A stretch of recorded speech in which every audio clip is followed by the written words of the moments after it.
Nous allons à présent poursuivre avec les interventions de chefs d'État et aussi des gouvernements. We are about to continue with the speeches of the heads of states. iri jambo rya nyakubahwa perezida wa repubulika y'igihugu cy'u Rwanda Paul Kagame mugiye kubanza kurikurikira mu mwimerere waryo ni ukuvuga mu rurimi rw'icyongereza gusa ku batarwumva neza turaza kugenekereza n'ubundi turibagezeho mu rurimi rw'ikinyarwanda mumaze kurikurikira cyangwa se ku badashaka kuryumva mu rurimi rw'icyongereza mwakihutisha inyuma rirahari mu rurimi rw'ikinyarwanda nagenekereje n'ubundi ndisobanura cyangwa se ndisemura mu rurimi rw'ikinyarwanda ariko nanone ku busabe bwa benshi bansabye ko ijambo ry'umukuru w'igihugu cy'u Rwanda najya ndibagezaho mu mwimerere waryo ariko nanone sinshobora kwirengagiza n'abatumva ururimi rw'icyongereza ijana namwe rero muraza kurikurikira cyangwa se mwihutishe inyuma gato rirangiye nahise n'ubundi ndishyira mu rurimi rw'ikinyarwanda. Excellency Emmanuel Macron, President of the French Republic, our host, Excellencies, Heads of State and Government, Rafael Grossi, Director General of the International Atomic Energy Agency, distinguished ladies and gentlemen. I thank President Macron for bringing us together for this important and timely summit.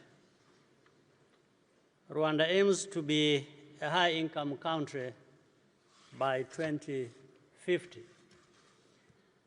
That requires abundant electricity, and that is why we have decided to make nuclear central to our strategy.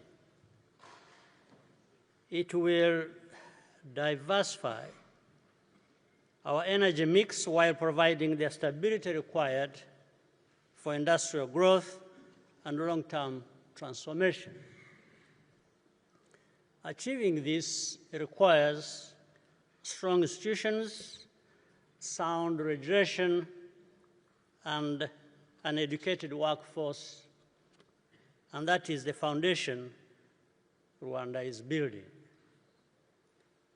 We are grateful to the IAEA for supporting the Rwanda Atomic Energy Board as well as our national regulator in this endeavor. Equally important is human capital. Hundreds of Rwandans have been trained in nuclear science and engineering through partnerships with leading global institutions. We have also introduced a new program in nuclear science at the University of Rwanda. Recently, the IAEA conducted an integrated nuclear infrastructure review in Rwanda and confirmed progress across the key pillars for a nuclear energy program. Our country is prepared to proceed through the agency's milestone approach to the next stage. Nuclear technology is evolving in ways that benefit countries with smaller grids, allowing Africa to be among the early adopters. Small modular reactors, in particular, are especially suited to Africa's requirements. I'm confident that Africa will emerge as one of the most important global markets for SMRs in the years ahead.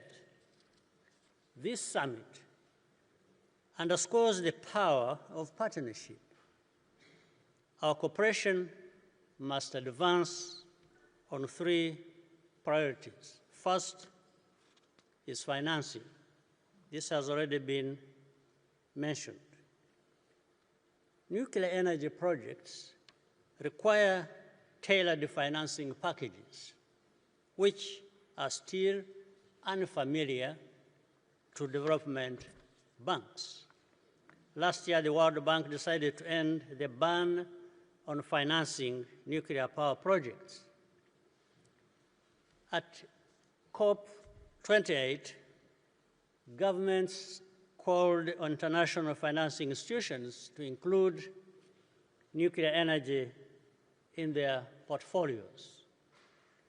Now is the time to work together to make this shift a reality in Africa. The second aspect is technology cooperation. Countries entering the nuclear energy sector should be integrated into the existing global supply chains. Access to engineering capability, skills, and industrial participation is what will allow local capacity to grow. Third, the international regulatory systems must remain clear and predictable. Nuclear energy is not too complex or risky for developing countries. The standards developed by the IAEA provide a universal framework that can be applied by countries at every income level. France is a leader in nuclear safety, and we look forward to growing our collaboration in this area. Climate responsibility is also a core aspect of our efforts, but cannot come at the expense of Africa's energy needs. Nuclear energy offers us the ability to significantly expand electricity while reducing the carbon footprint. In May of this year, Rwanda will host the 2026 Nuclear Energy Innovation Summit for Africa, NEISA. We are pleased that the Director General of the IAEA, alongside leaders from government, finance, and industry will join us as we take this conversation back to Africa.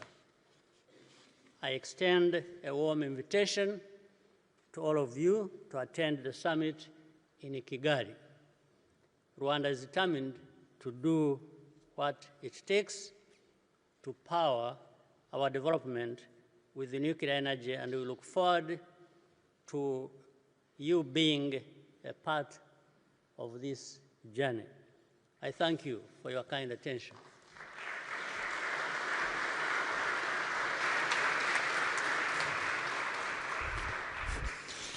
Merci, Excellence. Excellency Emmanuel Macron, President of the French Republic, our host. Excellencies, nyakubahwa Emmanuel Macron, perezida wa Repubulika y'Ubufaransa, ukaba unayoboye iyi nama, banyakubahwa abakuru b'ibihugu n'abahagarariye za guverinoma, Rafael Mariano Grossi, muyobozi mukuru w'ikigo mpuzamahanga gishinzwe ingufu za nucleaire, banyakubahwa abagore namwe bagabo muteraniye ahangaha. Banje gushimira Perezida Emmanuel Macron kuba yaduhurije muri iyi nama ikomeye kandi ifite agaciro gakomeye ku hazaza h'isi. U Rwanda rufite intego yo kuba igihugu gifite ubukungu buhanitse bitarenze mu mwaka wa 2050. Kugira ngo ibyo bigerweho birasaba ko igihugu kigira amashanyarazi ahagije kandi ahoraho. Niyo mpamvu twafashe icyemezo cyo gushyira ingufu za nucleaire ku isonga ni mu ngamba zacu ziterambere. Izi ngufu zizadufasha gutandukanya amasoko y'ingufu dukoresha kandi zizatanga umutekano uhamye ndetse n'ihame rikenewe kugira ngo inganda zitere imbere, bityo igihugu kigere ku mpinduka z'igihe kirekire mu by'ubukungu n'imibereho. Kugira ngo ibyo bishoboke birasaba inzego zikomeye, amategeko n'amabwiriza asobanutse ndetse n'abantu bafite ubumenyi buhagije. Ibyo rero nibyo u Rwanda rukomeje kubaka mu gukomeza guteza imbere igihugu cyacu n'abaturage bacu. turishimira cyane ikigo mpuzamahanga gishinzwe ingufu za nucleaire IAEA ni ku bufasha gikomeje gutanga ku gihugu cy'u Rwanda gishinzwe ingufu za nucleaire cyangwa se ku bigo byombi ko bikomeje kugenda bifatanya, ndavuga ikigo mpuzamahanga gishinzwe ingufu za nucleaire ndetse n'ikigo cy'u Rwanda gishinzwe izo ngufu Rwanda Atomic Energy Board ndetse n'urwego rwacu rushinzwe kugenzura ibikorwa by'ingufu. Ikindi kintu cy'ingenzi ni iterambere ry'abakozi n'abanyamwuga bafite ubumenyi muri urwo rwego. Abanyarwanda amagana bamaze guhugurwa mu bumenyi n'ikoranabuhanga rya nucleaire binyuze mu bufatanye n'ibigo bikomeye cyane ku isi.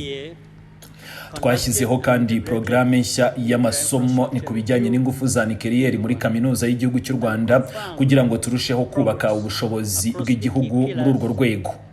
Vuba aha ngaha IAEA yakoze isuzuma ryimbitse ry'imiterere y'ibikorwa remezo by'ingufu za nucleaire mu gihugu cy'u Rwanda, isanga igihugu kimaze gutera intambwe ifatika kandi igaragara mu by'ingenzi bisabwa kugira ngo gahunda y'ingufu za nucleaire ikomeze gutera imbere mu gihugu cy'u Rwanda.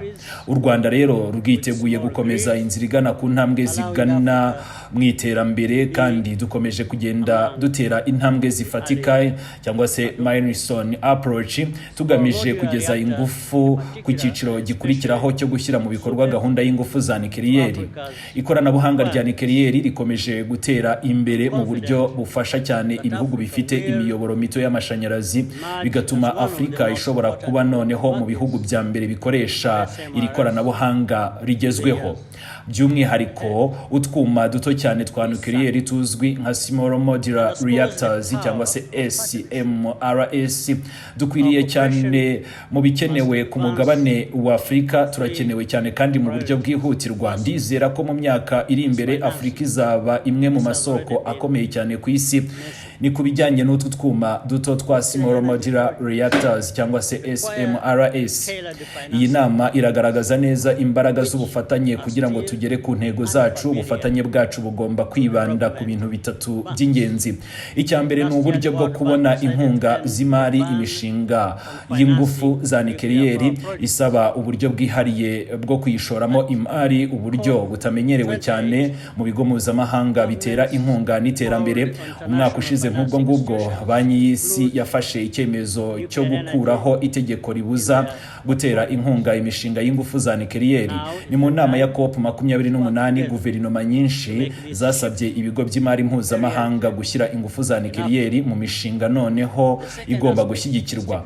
Ubu rero nibwo noneho twavuga ko ari cyo gihe cyo gukorana kugira ngo izi mpinduka zishyirwe mu bikorwa no ku mugabane wacu wa Afrika. Icya kabiri ni ubufatanye mu ikoranabuhanga. Ibihugu byatangiye kwinjira mu rwego rw'ingufu za nucleaire bigomba rero no kwinjizwa mu ruhererekane mpuzamahanga rw'ibikoresho, ikoranabuhanga ndetse n'ubumenyi kugira ngo ubushobozi mu bijyanye n'ubwubatsi, ubumenyi n'uruhare rw'inganda z'imbere mu gihugu ibyo bizagerweho kandi bikazafasha kubaka ubushobozi bw'igihugu mu buryo burambye. Naho icya gatatu ni amabwiriza mpuzamahanga agenga uru rwego agomba gukomeza kuba asobanutse kandi ahamye.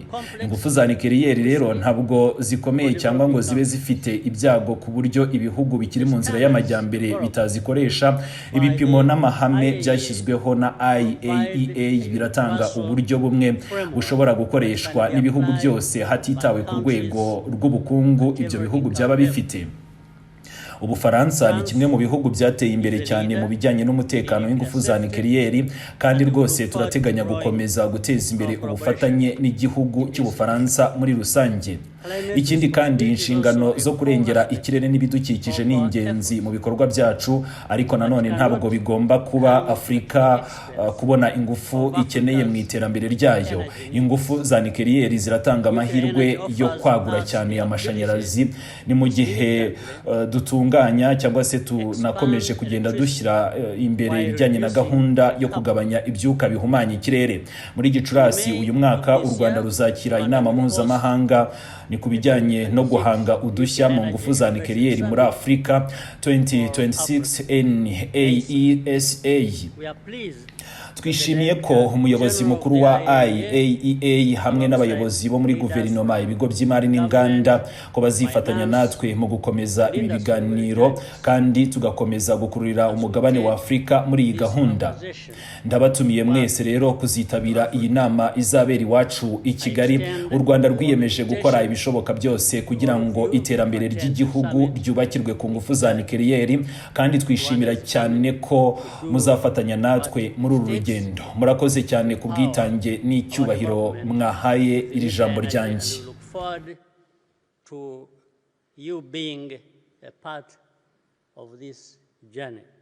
I thank you for your kind attention.